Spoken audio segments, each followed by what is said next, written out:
Nyt uutisia helvetistä. Aluksi politiikkaa. Vittu kokoomus on saatanan pakkapuolue. Pääministeri itkee nyt pakkat perseessä.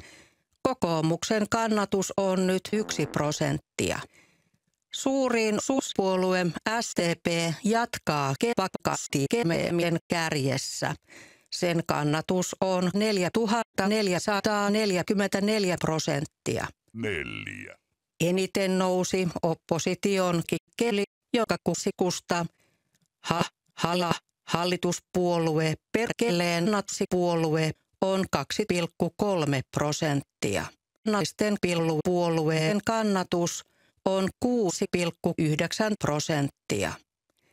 Vittu mitä paskaa. Sitten Alkoon suurin osa oppilaista hakee viinat Alkosta. Oulussa on 6 Alkoa ja Ylitorniossa on vain 1 Alko.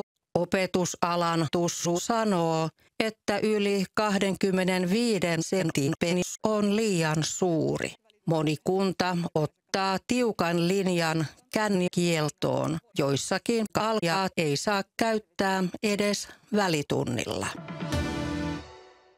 Vielä vitun paska sääennuste. Huomenna on tavallinen päivä. Koko maassa sataa vettä. Voi vitun. Lisää pakko ja STP:tä on YouTubessa. Näkemiin. Että yli 2... Anteeksi keskeytys.